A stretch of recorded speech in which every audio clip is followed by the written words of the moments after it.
Abante, sa may mga plano po dyan na mag-Siargao, tulad namin ni partner, mas mahigpit na patakaran sa island hopping sa Siargao, ipinatutupad sa General Luna. Tanging accredited operators at guides ang papayagang magsagawa ng tours, may safety protocols at ipinagbabawal ang single-use plastics.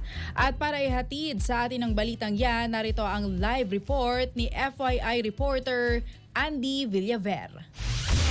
Abante Radyo Live Report.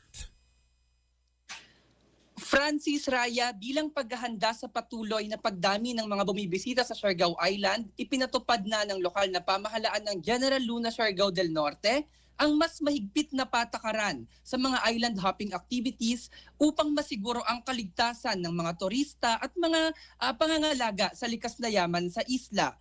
Sa pamamagitan ng Executive Order No. 1 Series of 2026, inilabas ng LGU ang interim rules and regulations na magsisilbing gabay sa maayos at responsable na operasyon ng island hopping.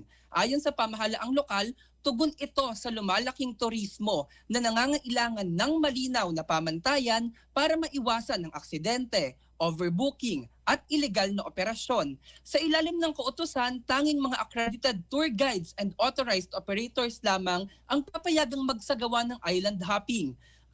Kailangan din may working permit, kompletong booking details at malinaw na safety protocols kabilang ang no ID, no tour policy para sa mga turista. Ipinagbabawal na rin ang paggamit ng single-use plastic bilang bahagi ng advokasya sa environmental protocols.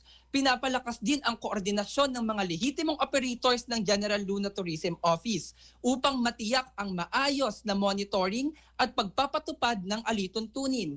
Inaasahan namang magdudulot ang mga bagong patakaran ng mas organisado at ligtas na karanasan para sa mga bibisita. Bukod sa kaligtasan at kalikasan, layon din ng LGU na maiangat ang kabuhayan ng mga lokal na tour guide, boat operators at travel agencies sa pamamagitan ng patas at sustainable na turismo na papakinabangan ng buong komunidad.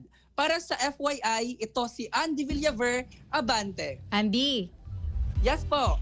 kumusta ka naman? Kumusta dyan sa Siargao? Kamusta ang weather dyan sa Siargao?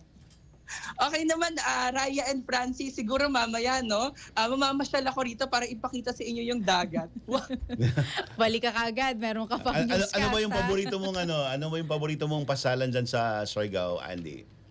Actually, mamaya pa lang talaga ako mamamasyal. So, mamaya ko pa rin malalaman kung ano yung magiging paborito kong lugar para dito.